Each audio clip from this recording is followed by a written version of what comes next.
Assalamualaikum warahmatullahi wabarakatuh. Alhamdulillahilladzi arsala rasulahu bil huda wa dinil haqq liyudhhirahu 'ala dini kullihi wa kafa billahi syahida. Asyhadu an la ilaha illallah wahdahu la syarika lah wa asyhadu anna Muhammadan 'abduhu wa rasuluhu la nabiyya ba'dah. Allahumma shalli wa sallim ala habibina wa qudwatina wa maulana Muhammad wa ala alihi wa ashabihi ajma'in. Allahumma anfa'na bima 'allamtana wa 'allimna ma yanfa'una wa zidna ilma. Amma ba'd. Hadirin hadirat rahimakumullah, marilah kita perbarui rasa syukur kita kepada Allah Subhanahu wa taala atas limpahan nikmat karunia-Nya, wabil khusus nikmat hidayah taufik. Kita diberikan kemudahan untuk melakukan segala macam kebaikan. Mudah-mudahan seluruh amal kita diterima oleh Allah Subhanahu wa taala. Amin ya rabbal alamin. Marilah kita lanjutkan kajian dari kitab At-Tafsir Al-Munir, yaitu pada paragraf ayat 36 sampai 39 dari surah An-Nisa yang berjudul Akhlak Ajaran Al-Quran. Hanya menyembah Allah Ta'ala, berbuat baik kepada kedua orang tua, kerabat dan tetangga, serta larangan riya ketika berinfak. Ada 13 peringatan yang Allah sampaikan kepada kita semua. Sebagian berupa larangan dan sebagian berupa perintah. A'udzu billahi minasyaitonir rajim. Bismillahirrahmanirrahim.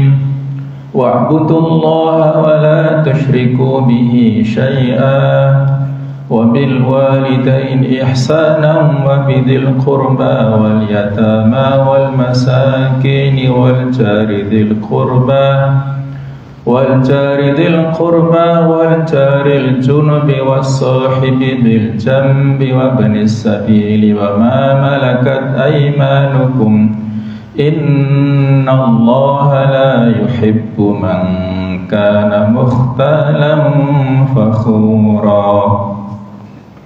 Sembahlah Allah dan janganlah kamu mempersekutukannya dengan sesuatu apapun. Berbuat baiklah kepada kedua orang tua. Sudah kita bahas banyak ayat yang menggabungkan antara perintah untuk beribadah kepada Allah dan berbuat baik kepada kedua orang tua. Dan dalam ayat ini bukan hanya berbuat baik kepada orang tua, tapi juga kepada karib kerabat, anak-anak yatim, orang-orang miskin, tetangga dekat dan tetangga jauh, teman sejawat, ibnu sabil, orang yang ada di perjalanan, serta hamba sahaya yang kamu miliki. Sesungguhnya Allah tidak menyukai orang yang sombong lagi sangat membanggakan diri. Mukhtalan itu orang yang sombong dengan perilakunya, perangai dari sisi perbuatannya, petentang-petenteng dengan perbuatannya. Sedangkan fakhuro itu orang yang sombong dengan kata-katanya atau dengan kalimatnya, menyombongkan diri dengan statementnya, sehingga ada unsur membanggakan diri secara berlebihan, menonjolkan dirinya, menganggap orang lain tidak memiliki kemampuan atau lebih rendah derajatnya. Nah, ini semuanya menjadi rambu-rambu wasiat untuk kita semuanya. Siapa orang yang mukhtalan fakhura dijelaskan pada ayat yang ke-37. Alladzina yabkhaluna wa ya'muruna an-nasa bil bukhl wa yaktumuna ma atahumullahu min fadlihi wa a'tadna lil kafirina 'adzaban muhina. Walladzina yunfiquna amwalahum ria'an nasi wa la yu'minuna billahi wa la bil yawmil akhir Wa man yakunish syaitanu lahu qarinan fasa'a qarina. Orang-orang yang sombong adalah yaitu orang-orang yang kikir, yang bakhil, medit, menyuruh orang lain berbuat kikir dan menyembunyikan karunia yang telah dianugerahkan Allah kepada mereka. Kami telah menyediakan untuk orang-orang kafir itu azab yang menghinakan. Allah juga tidak menyukai orang-orang yang menginfakkan hartanya karena riya kepada orang lain, ingin dilihat dan ingin mendapat pujian dari orang lain, dan orang-orang yang tidak beriman kepada Allah dan tidak pula kepada hari akhir. Siapa yang menjadikan setan sebagai temannya, ketahuilah bahwa dia adalah seburuk-buruk teman. Kemudian ayat yang keempat, wa madza 'alaihim law amanu billahi wal yawmil akhir wa anfaqu mimma razaqahumullah wa kana Allahu bihim 'alima. Apa ruginya bagi mereka seandainya mereka beriman kepada Allah dan hari akhir serta menginfakkan sebagian rezeki yang telah dianugerahkan Allah kepada mereka? Allah adalah Maha mengetahui keadaan mereka. Pertanyaan yang tidak butuh jawaban, ya. Pasti jawabannya tidak ada ruginya sama sekali, dan itu semua justru memberikan keuntungan kepada siapapun yang melakukan kebaikan. Hadirin rahimakumullah, kita telah membahas ya pada akhir-akhir penjelasan tentang orang-orang yang sombong dan orang-orang yang tidak disukai oleh Allah Ta'ala. Mereka memiliki sifat bakhil. Nabi Muhammad SAW mencela sikap kikir. Beliau bersabda, wa ayyu ta'in atwa'u minal bukhl. Penyakit apa yang lebih berbahaya daripada kikir? Jadi kikir termasuk penyakit yang sangat berbahaya. Kemudian beliau juga memberikan larangan, iyyakum wasyuh. Janganlah kalian bersikap bakhil. Fa innahu halaka man kana qablakum bil bukhl. Karena sesungguhnya yang telah membinasakan umat sebelum kalian, umat-umat terdahulu itu dikarenakan kebakhilan mereka. Amarahum bil bukhli fabakhilu. Mereka saling memerintahkan untuk bersikap bakhil sehingga mereka bakhil. Wa amarahum bil qati'ati faqata'u. Mereka juga memerintahkan untuk memutus silaturahim. Mereka melakukan tindakan itu. Wa amarahum bil fujur fafajaru. Mereka juga saling memerintahkan pada yang mungkar, mereka lakukan itu. Ini terutama yang terjadi pada kaum Bani Israel. Kanu la yatanahawna anil munkar. Mereka ini kaum yang tidak mencegah daripada perbuatan mungkar. Jadi sikap bakhil merupakan sikap yang tercela, sehingga Allah mengancam orang yang mempunyai sikap ini dengan ancaman siksa. Maksudnya adalah kami Allah telah menyiapkan untuk orang-orang yang sombong, bakhil dan tidak mau bersyukur atas bentuk siksaan. Satu bentuk siksaan yang menghinakan dan merendahkan mereka. Jemaah sekalian rahimakumullah, azab yang diberikan ancaman Allah Ta'ala kepada orang-orang yang sombong itu adalah merupakan gabungan antara azab yang menyakitkan dan yang menghinakan sebagai balasan atas amal perbuatan mereka. Allah menamakan mereka dengan kafirun karena memang sikap tercela ini adalah sikap orang kafir, bukan sikap orang beriman. Selain daripada itu, arti asal kata al-kufru adalah menutupi. Dan orang yang bakhil adalah orang yang menutup-nutupi nikmat Allah dan tidak mau mensyukurinya, sehingga mereka adalah orang yang kufur terhadap nikmat Allah. Dalam sebuah hadis dikatakan atau diceritakan oleh Imam At-Tirmidzi dan Al-Hakim dari Ibnu Amr bahwa Rasulullah SAW pernah bersabda, Innallaha ta'ala yuhibbu an yura atharu nikmatihi ala abdih. Sesungguhnya Allah Ta'ala suka diperlihatkan dampak dari nikmatnya yang diberikan kepada hambanya. Ini merupakan penjelasan daripada ayat Al-Quran, wa amma bi ni'mati rabbika fahaddits. Maka adapun dengan nikmat Allah maka ceritakanlah. Ini dalil tasyakuran ya, kita mensyukuri nikmat yang Allah berikan kepada kita. Apa dampaknya untuk masyarakat?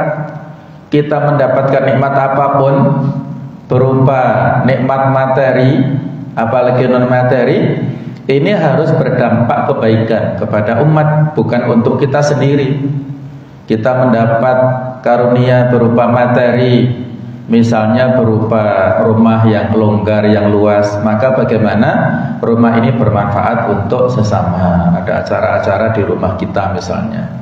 Kita memiliki rezeki, mendapatkan rezeki berupa kendaraan yang nyaman, misalnya mobil. Maka bagaimana mobil ini bermanfaat untuk umat. Ada tetangga sakit, ada kawan-kawan yang membutuhkan, kita dengan ringan tangan memberikan bantuan kepada mereka dengan fasilitas yang dititipkan Allah kepada kita. Itulah tahaddus bin nikmah, menceritakan dampak dari nikmat yang kita dapatkan, bukan mempertontonkan nikmat itu sendiri. Jadi ada sedikit perbedaan. Kalau mempertontonkan nikmat itu menjadikan orang lain ada unsur-unsur hasad ataupun tumbuh penyakit irinya tadi ya, yang kalau disembunyikan itu tidak membuat orang lain terusik, tapi kalau dipertontonkan membuat orang lain menjadi tumbuh penyakit-penyakit hatinya berupa potensi atau potensi iri hasad pada diri orang lain itu ya. Jadi yang ditunjukkan adalah asar nikmatihi, bekas dan dampak dari nikmat yang diberikan Allah pada kita, bukan nikmat itu sendiri ya. Kalau nikmat itu sendiri itu akan membuat orang lain hasad ya, potensi ingin seperti yang kita dapatkan. Kalau inginnya itu positif, mereka berobsesi untuk kebaikan, ya itu boleh-boleh saja. Tapi kalau inginnya negatif sampai menimbulkan ya semacam sifat hasad dan bahkan ada penyakit ain, pandangan yang mengandung unsur kebencian dan kedengkian ataupun sifat hasad, maka ini justru membahayakan bagi pemilik nikmat itu sendiri ya, karena akan ditumpangi oleh jin atau oleh setan kalau pandangan itu pandangan yang ada unsur negatifnya. Dalam sebuah hadis Nabi memberikan contoh doa, diantaranya wa ja'alna syakirina li ni'matik, dan jadikanlah kami orang-orang yang mensyukuri nikmatmu. Sehingga diantara doa ya kita ucapkan hamdas syakirin, hamdas syakirin, pujian orang-orang yang bersyukur, bukan hamdan syakirin ya. Jadi perlu saya ingatkan, di situ mudhaf dan mudhaf ilaih. Hamdas syakirin, hamdan na'imin, yaitu pujian orang-orang yang mendapatkan kenikmatan, bukan ditanwinkan. Tapi kalau hamdan na'imin tidak terlalu kelihatan tanwinnya karena dia langsung mudhaf kepada alif nun, alif al nun ya, alif lam nun itu.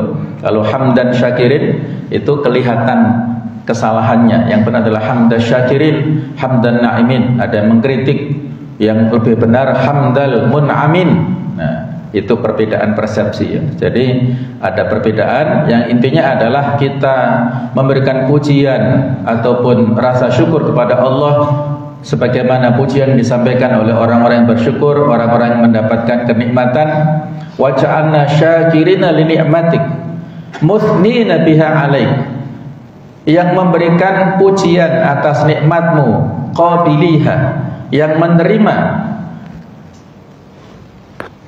qabiliha, yang menerima nikmat tersebut, watmimha alaina, dan sempurnakanlah kenikmatan itu kepada kami. Bagaimana supaya kenikmatan yang kita dapatkan bukan menjadi cobaan atau musibah ya. Karena orang yang diberi nikmat berupa kenyamanan materi kadang-kadang melalaikan pada saat dia dalam kondisi fakir ya, dalam kondisi miskin, rajin ke masjid, tapi pada saat kondisi longgar, kondisi bisnisnya sibuk ya, dengan perniagaannya sibuk, dengan dagangannya, justru orang ini menjadi lupa ya dengan ibadah-ibadah yang harusnya justru itu adalah menjadi ladang dia untuk bersyukur atas nikmat-nikmat itu, tetapi malah melupakannya ya. Seperti Qarun dulu, Qarun pada saat kondisi fakir rajin ibadahnya, kemudian minta supaya Nabi Musa mendoakan. Nabi Musa sudah mewanti-wanti, jangan-jangan kalau kamu sudah kaya nanti lupa terhadap ibadah. Dia tetap nekat ingin minta didoakan, maka Nabi Musa mendoakan dan Allah mengabulkan materi untuk Qarun. Malah dia tidak mau beribadah, dan bahkan ketika ditarik zakat dia tidak mau, mengingkari dan mengatakan innama utitu ala ilmin indi. Aku diberikan nikmat ini karena kecerdasanku, karena kelebihan yang diberikan oleh Allah kepadaku ya, karena berupa ilmunya itu. Baik teman sekalian, sebagian ulama salaf mengatakan bahwa yang dimaksud kebakhilan dalam ayat ini adalah kebakhilan orang Yahudi yang tidak mau menerangkan, bahkan menutup-nutupi sifat-sifat kenabian Muhammad yang ada dalam kitab suci mereka. Oleh sebab itu Allah mengancamnya dengan ungkapan wa'atadna lil kafirina adzaban muhina. Orang-orang Yahudi sangat paham tentang ciri-ciri nabi akhir zaman. Mereka mengetahui kebenaran tetapi mereka menyembunyikannya. Sehingga mereka, kenapa sebagian berbondong-bondong ya, kaum Yahudi ketika terusir dari negara Palestina itu mereka berbondong-bondong keluar dari sana dan diantaranya datang ke Madinah, karena mereka tahu bahwa Nabi akhir zaman itu nanti akan datang ke Madinah, sebuah kota yang dipenuhi dengan pohon-pohon kurma. Nah, ternyata pada saat mengetahui bahwasanya Nabi akhir zaman bukan dari keturunan Bani Israel tapi dari Ismail, mereka menolaknya. Hasadan min indi anfusihim ya, mereka menolak karena ada hasad dalam diri mereka.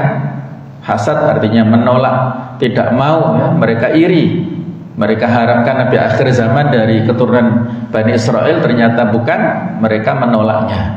Jadi mereka menyembunyikan daripada kebenaran yang telah disebutkan di ayat-ayat di kitab-kitab suci mereka, itu kitab Taurat.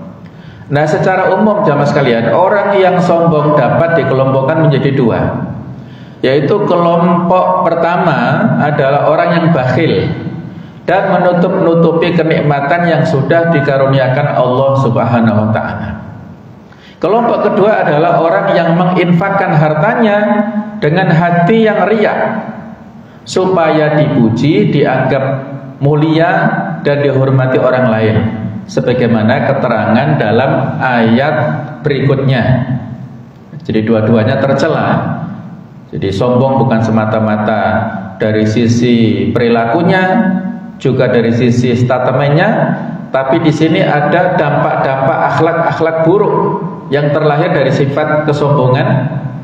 Dengan sifat bakhil, dia tidak mau berbagi kepada orang lain, karena kalau berbagi nanti orang lain akan bisa menyaingi, bisa melebihi keunggulannya. Dia tidak bisa dengan leluasa menyombongkan diri lagi.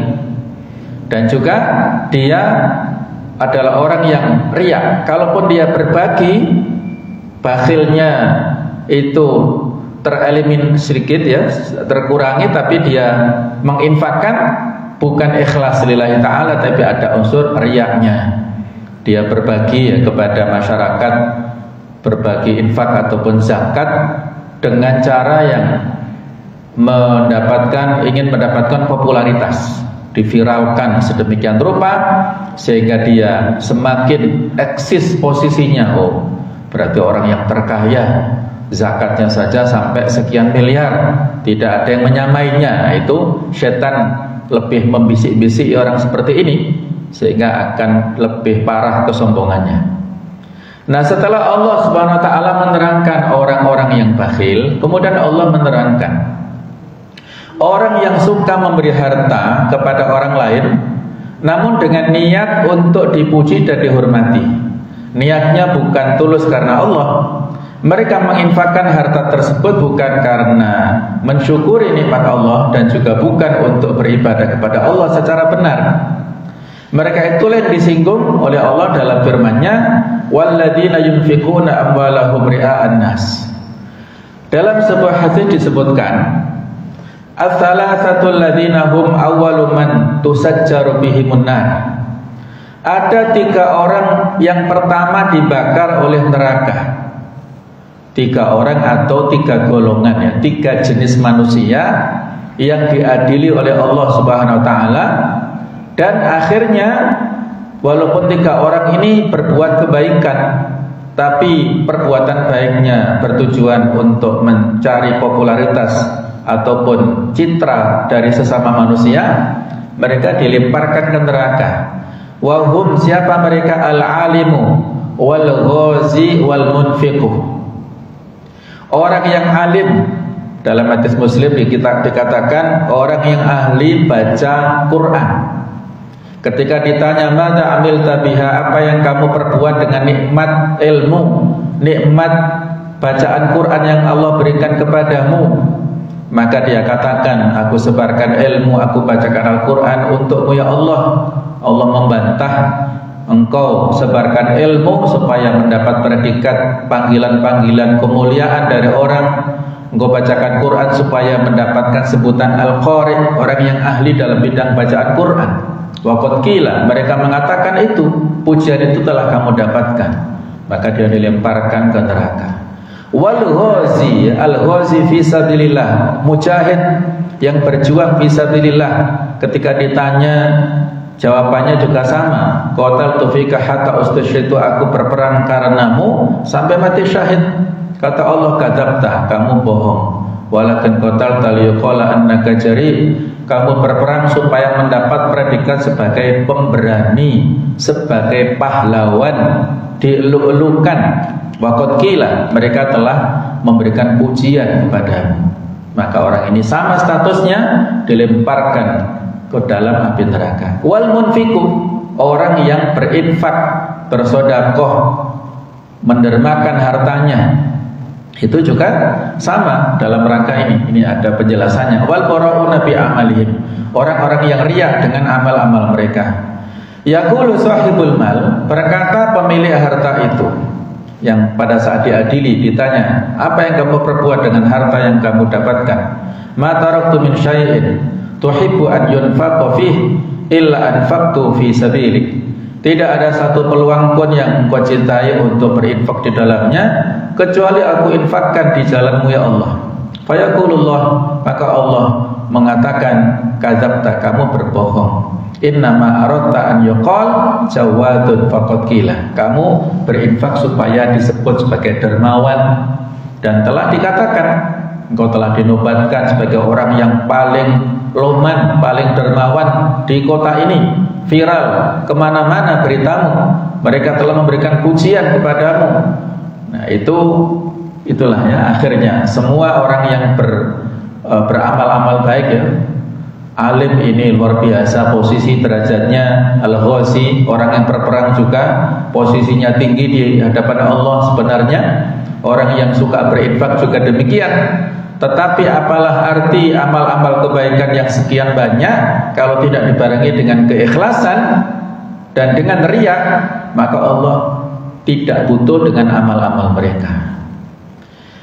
Maksudnya adalah kalian sudah mendapatkan apa yang kalian kehendaki di dunia. Orang-orang yang riya sebenarnya tidak beriman kepada Allah. Maksudnya dengan keimanan yang sempurna, ya. Tidak beriman dengan sempurna, tidak juga kepada hari akhir. Setanlah yang mendorong mereka melakukan tindakan yang tercela tersebut, hingga mereka meninggalkan ketaatan dan jalan yang benar. setan telah menggoda, mendikte dan menghiasi amalan tercela mereka sehingga kelihatan baik. Orang mukmin sejati tidak akan menginfakkan hartanya dengan hati yang riya. Mereka melakukan semua amalannya ikhlas hanya karena Allah dan untuk mendapatkan anugerah di kehidupan yang kekal, yaitu di hari akhir. Orang-orang yang riya tersebut adalah kawan-kawan dekatnya setan yang telah membisikkan ke telinga mereka bahwa berinfak akan menyebabkan kefakiran. Setan juga menyuruh mereka melakukan perbuatan keji dan mungkar. Barang siapa menjadi kawan dekat setan, dia telah mendapatkan kawan yang paling buruk yang mendorong orang tersebut melakukan perbuatan tercela, sehingga apabila dia mau melakukannya, maka dia adalah sama jeleknya dengan setan. Inilah beratnya kita beramal soleh. Kita yang belum beramal dibisiki dengan rasa malas. Malas luar biasa. Malas sholat secara berjamaah, secara tepat waktu, malas puasa sunnah, malas melaksanakan amal-amal yang sunnah. Malas itu bisikan-bisikan dan godaan setan. Kalau kita sudah beramal, juga digoda oleh setan. Ketika kita beramal secara terang-terangan, digoda supaya kita riya, supaya kita mendapat pujian. Ketika kita beramal sendirian, seperti kita sholat qiyamul lail, sholat tahajud, digoda setan supaya memiliki sifat ujub, bangga diri. Setan membisikkan, ini loh, kamu luar biasa walaupun udaranya dingin, kamu masih bangun malam. Ketika orang-orang tertidur lelap, kamu sholat tahajud, Masya Allah, luar biasa. Kamu adalah hamba Allah yang paling soleh di kampung ini misalnya. Nah, itulah bisikan-bisikan setan pada saat kita dalam kondisi beramal sendiri, ya. Tidak ada yang melihat. Ada bisikan setan berupa ujub atau bahkan berupa gurur.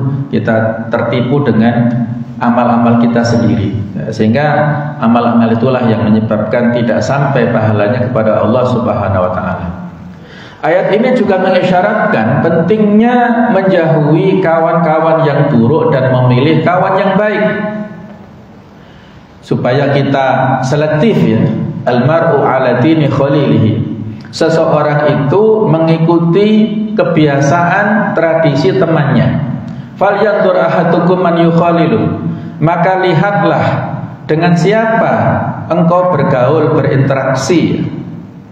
Dulu pada zaman pada fase Mekah, ya, itu ada dua orang yang sangat akrab persahabatannya, yaitu yang bernama Uqbah bin Abi Mu'aid, bersahabat akrab dengan Ubay bin Khalaf. Nah, pada saat itu Ubay bin Khalaf keluar kota ke Syam. Kemudian Uqbah bin Abi Mu'aid ini mengadakan jamuan makan, ingin mengundang makan Rasulullah SAW dalam sebuah jamuan yang besar. Tapi Allah tidak mau datang kecuali Uqbah bin Abi Mu'aid ini masuk Islam dulu. Kalau masuk Islam beliau mau datang. Nah, akhirnya dia masuk Islam, mengatakan dua kalimat syahadat. Akhirnya Nabi mau datang. Nah, dengan datangnya Nabi ini dia bangga-banggakan, ini Muhammad mau datang ke jamuan makanku. Aku adalah orang yang top di sini di Mekah, tokoh besar. Nah, selesai jamuannya, beberapa hari berikutnya temannya datang dan bertanya kepada Uqbah bin Abi Mu'aid, apakah kamu murtad? Ya, jadi masuk Islam itu disebut murtad pada zaman itu, ya. Murtad dari agama kita. Kata Uqbah, enggak, saya hanya pura-pura. Maka Ubay bin Khalaf menantang, kalau kamu pura-pura, sekarang kamu hina Muhammad di depan umum. Ya baik, jadi dia karena pertemanannya dengan Ubay ini sangat akrab, dia penuhi tantangan itu. Pada saat dia berpapasan dengan Rasulullah, dia meludah kepada wajah Rasulullah yang mulia. Tapi atas izin Allah, ludahnya nggak sampai ke wajah Rasul, tapi malah balik ke wajahnya sendiri sampai membekas di wajahnya, tidak bisa hilang, ya, sampai luka. Itulah permusuhan yang dilakukan oleh Uqbah bin Abi Mu'aid, pura-pura saja Islamnya. Nah, sehingga pada saat perang Badar dia meninggal, ya, tewas Uqbah ini. dan para tokoh kafir banyak yang tewas di perang Badar. Nah, Ubay bin Khalaf itu meninggalnya pada saat perang Uhud. Jadi pada fase Mekah dia mengancam pada Nabi Muhammad, dia meremas-remas tulang belulang kemudian hancur menjadi abu dan melemparkan ke udara dan mengatakan, wahai Muhammad, apakah ketika kita nanti manusia sudah menjadi debu seperti ini itu akan dibangkitkan oleh Allah Ta'ala pada hari kiamat? Kata Rasul, iya. Maka Allah menurunkan ayat-ayat di akhir surah Yasin, ya, ayat 78, 79 itu ya. Qul man yuhyil idhama wa hiya ramim. Siapakah, katakanlah siapa yang menghidupkan tulang belulang pada saat sudah hancur itu ya. Qul yuhyihal ladzi, yang menghidupkan adalah Allah Ta'ala.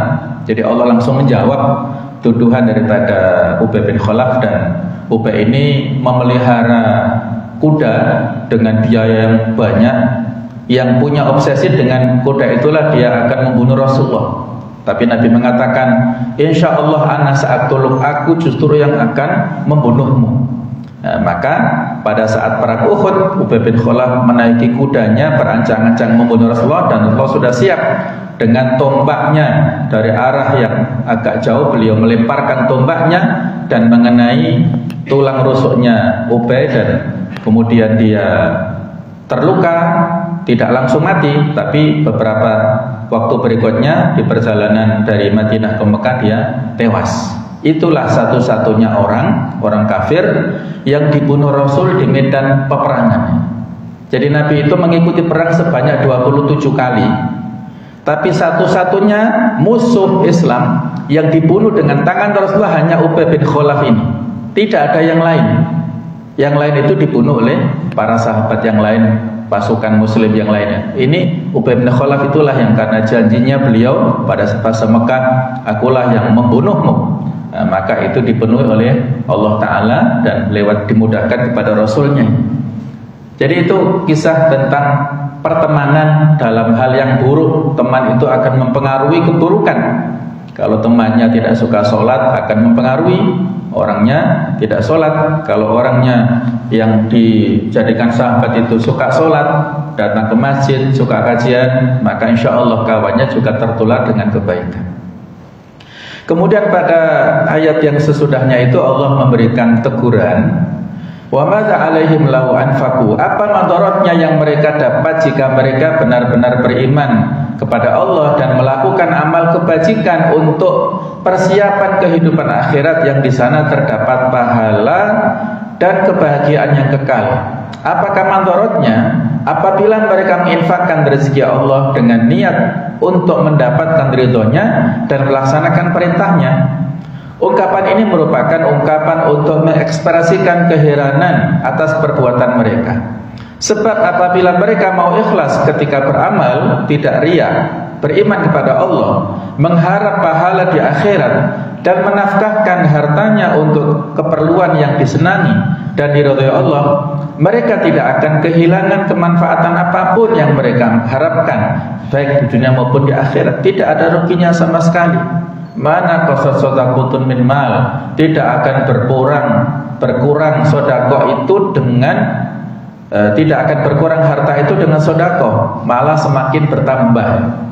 Ya, inilah karena bisikan setan menakut-nakuti dengan infak menjadi fakir itu, sehingga orang-orang banyak yang tidak mau berinfak. Sesungguhnya Allah mengetahui niat manusia yang baik maupun yang buruk. Allah juga mengetahui siapakah yang berhak dianugerahi petunjuk sehingga ringan untuk mengerjakan kebajikan. Dan Allah juga mengetahui siapakah yang pantas untuk direndahkan dan dihina. Allah akan memberikan pahala kepada orang yang beramal soleh, dan dia tidak akan melupakan amal kebaikan, kebajikan orang yang ikhlas. Oleh sebab itu orang yang beriman hendaknya ikhlas dalam beramal, karena Allah lah yang mengetahui manusia dan memberikan balasan amal tersebut. Walaupun sudah dirahasiakan, maka Allah yang paling tahu ya. Di antara 7 golongan yang mendapat naungan pada hari kiamat adalah rajulun tasaddaqa biyaminihi la ta'rifu shimaluhu, seseorang yang sedekah dengan tangan kanannya tangan kirinya sampai tidak tahu, sampai betapa rahasianya dia melakukan infak ini ataupun kebaikan sedekah ini. Mungkin istrinya juga nggak tahu, dan kadang-kadang kita juga perlu merahasiakan ya. Tidak semua amal kebaikan kita diketahui oleh keluarga kita sekalipun. Berikutnya, poin yang terakhir adalah tentang fikih kehidupan atau hukum-hukum. Ayat-ayat ini mengandung beberapa aturan tentang cara berinteraksi dengan Allah Ta'ala dan kepada manusia. Jadi ada hablum minallah, hablum minan nas. Semua aturan tersebut adalah aturan yang terus berlaku dan tidak ada yang dihapus. Semua aturan tersebut juga diterangkan dalam setiap kitab-kitab samawi. Kalau seandainya kitab-kitab tersebut tidak menyebutkannya, secara otomatis akal akan mengetahui hukum-hukumnya. Jadi inilah ya, karena yang namanya hal-hal yang prinsip berupa akidah dan juga akhlak ini dari dulu sampai sekarang tidak ada perubahan. Akidah tauhid dari dulu yang diajarkan para rasul dengan yang diajarkan oleh Nabi Muhammad kepada kita semuanya sama. Tauhid, akidah, iman kepada Allah. Kemudian akhlak juga sama. Yang namanya akhlak kebaikan dari dulu sampai sekarang juga standarnya sama. Yang berbeda adalah dari sisi syariahnya ya, tentang ibadahnya, tentang bagaimana tata cara menyembah Allah Ta'ala. Itu yang ada perbedaan antara dulu dan saat ini. Rangkaian ayat ini diawali dengan perintah Allah kepada hamba-hambanya untuk selalu berserah diri dan ikhlas ketika beribadah. Arti ibadah yang sebenarnya adalah mengikhlaskan amal perbuatan hanya kepada Allah dan menjauhkannya dari niat-niat kotor seperti riya atau yang lainnya. Ini dua syarat ibadah yang harus dipenuhi ya. Dua syarat ibadah supaya diterima oleh Allah Ta'ala, sebagaimana yang diterangkan di akhir surat Al-Kahfi, faman kana yarju liqa'a rabbi falyamal 'amalan shalihan wala yusyrik bi'ibadati rabbih ahada. Barang siapa yang mengharap pertemuan dengan Rabb-nya, maka hendaklah dia mengerjakan amal yang soleh. Ini syarat diterimanya amal kita. Amal itu soleh, artinya sesuai dengan petunjuk yang telah diajarkan oleh Rasulullah SAW. Falyamal amalan solihah. Kemudian wala yusyrik bi ibadati rabbi ahada, tidak menyekutukan Allah dengan sesuatu apapun dalam beribadah kepadanya. Artinya ikhlas ya. Biasanya dibalik, ikhlas dan mengikuti sunnah petunjuk Rasul. Jadi dua syarat ini harus dipenuhi dalam ibadah-ibadah kita supaya diterima oleh Allah Ta'ala. Yang disebutkan di ayat 2 surat Al-Mulk, alladzi khalaqal mauta wal hayata liyabluwakum ayyukum ahsanu amala. Yang disebut ahsanu amala, amal yang terbaik adalah akhlasuhu wa aswabuhu, yang paling ikhlas dan yang paling tepat, yang paling sahih. Ikhlas saja tidak cukup. Kita sudah terbebas dari riya, sudah mukhlis lillahi ta'ala, tapi kalau amalnya tidak sesuai dengan petunjuk Rasul, ya akhirnya amalnya tertolak. Jadi kalau dalam bab ibadah yang perlu dipertanyakan mana dasar hukumnya, mana perintahnya, baru kita laksanakan.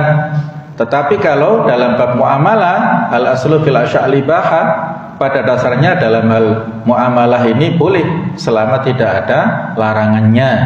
Nah, ini jangan dibolak-balik ya.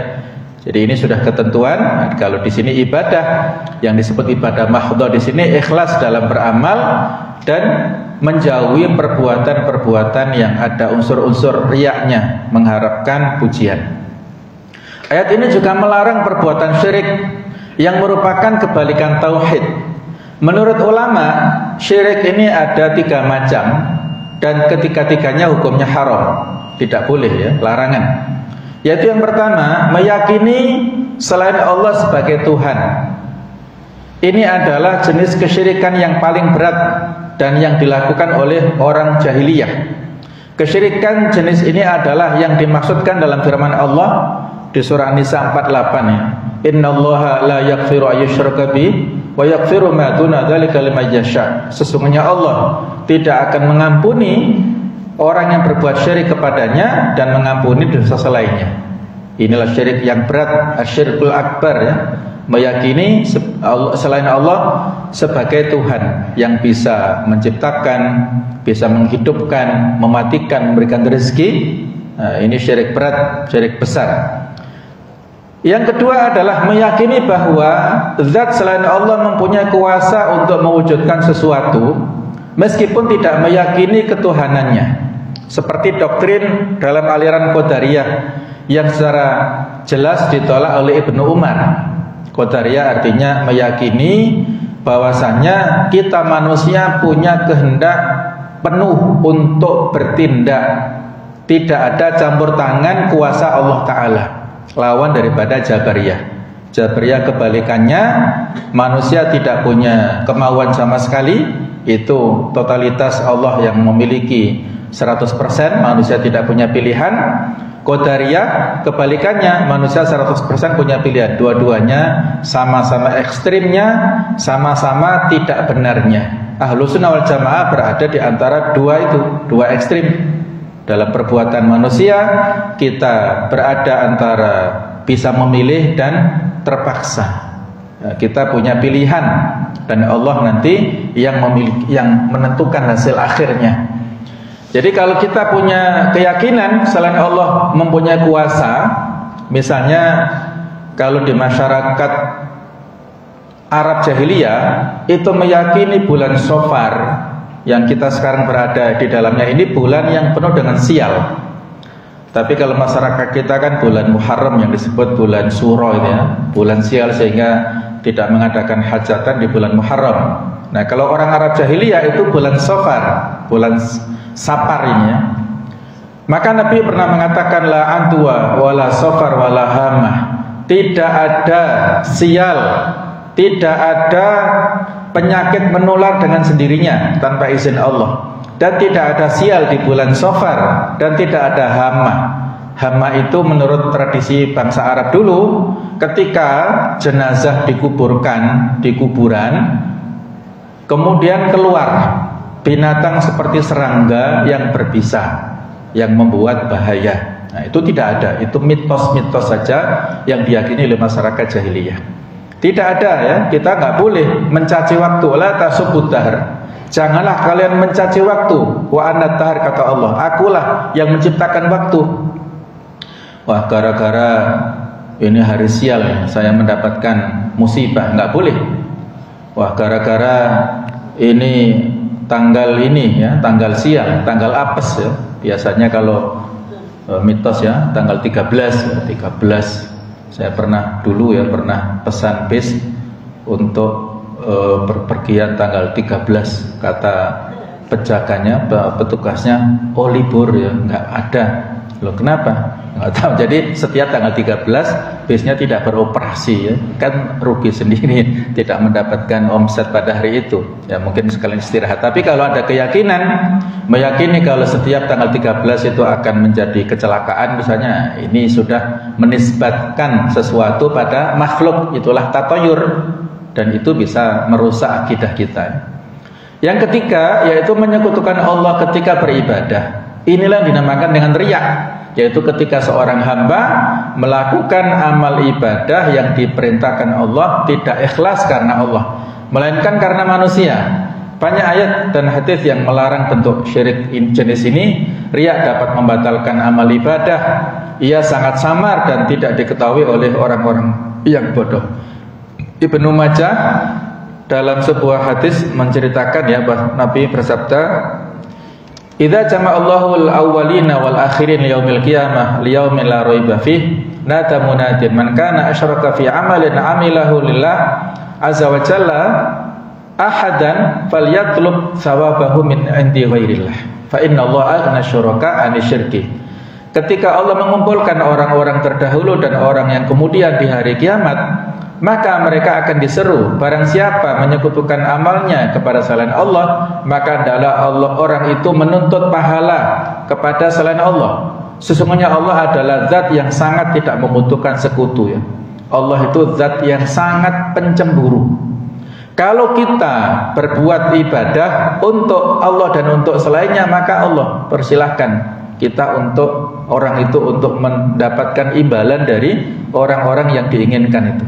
Maka ini juga harus kita waspadai, jangan sampai kita samakan keinginan-keinginan fadilah-fadilah dalam ibadah-ibadah tertentu yang berupa materi-materi dunia itu menjadi mengotori niat kita dalam beribadah. Dia rajin ya sholat duha supaya rezekinya lancar ya misalnya, ya boleh saja. Tetapi kalau itu semata-mata untuk materi, misalnya indikasinya ketika sudah lancar rezekinya sehingga berhenti dari sholat duhanya, nah itu yang salah ya. Ketika dia sudah lancar malah semakin kenceng ibadahnya, nah itu yang bagus. Jadi itulah yang harus kita waspadai. Ada niat-niat yang buruk dari perbuatan baik, itu dikhawatirkan akan menodai kebaikan daripada niat kita tersebut. Mudah-mudahan Allah Ta'ala menjaga iman kita semuanya, istiqomah dalam kebaikan sampai kita diwafatkan dalam keadaan yang husnul khatimah. Amin ya rabbal alamin. Subhanakallahumma bihamdik asyhadu an la ilaha illa anta astaghfiruka wa atubu ilaik. Wassalamualaikum warahmatullahi wabarakatuh.